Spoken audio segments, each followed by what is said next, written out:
what's up? And magandang hapon sa inyo mga idolo, and welcome back to our channel, The Makina 2.0.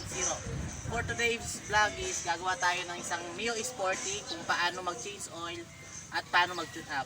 Ito po yung mga gagamitin nating procedure at mga gamit na gagamitin natin. So ito guys, makikita nyo meron tayong 24 na Riabe. Saan po ginagamit yung 24 na Riabe? Tinignan ko na po kasi sa intake na saka sa exhaust. Sakto po yan, 24. Tapos gagamit tayo ng special tools. Joke lang, wala tayong special tools, pero gagamit tayo ng liabing number 8 para dito po yan sa pakita mo Mar, dito sa nut. Tapos pang kontra po, ito po yung pang kontra natin mga ito, no?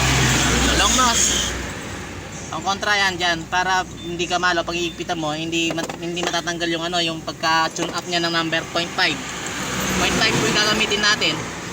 So sa intake is 0.5 na pillar gauge, 0.5 po, 0.5 intake po yun mga idolo. Tapos sa exhaust 0.7 or 0.8 mga idolo po.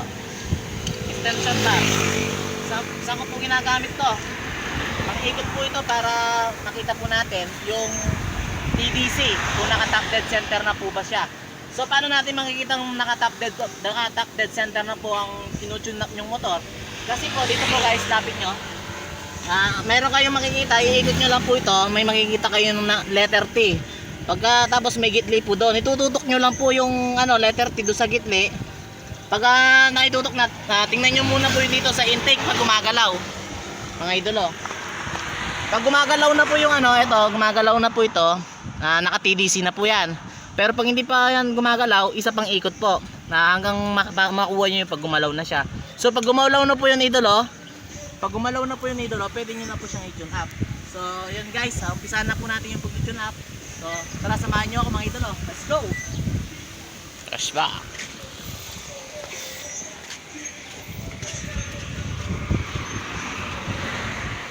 Ayan nga mga guys, number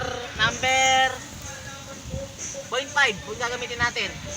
So 0.5 lalagay ko po rito. Susuksok ko po. Pakita mo man. Susuksok ko po na. Tapos higpitan natin ng konti. Pag alam na po natin medyo makapit ng konti, pwede na po yun. Tulad na yan, medyo makapit na po konti. So wala tayong special tools para umanhin po mga idolo. Gagamitan lang natin ng pinagbabawal na technique.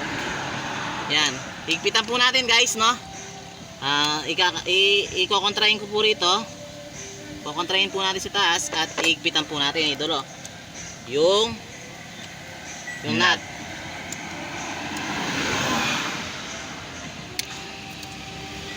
Yan, higpitan na po. Tapos testingin nyo po na medyo na ito po yun.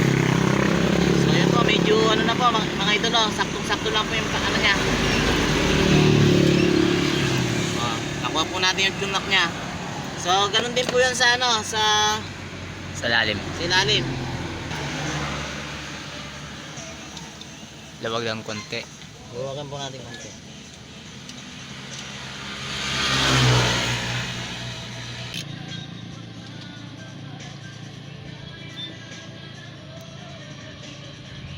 Opsya. Shout out kay Ate Danica sa aking customer na napakabait. And shout out sa kanyang business, Sadicon Online Shopping.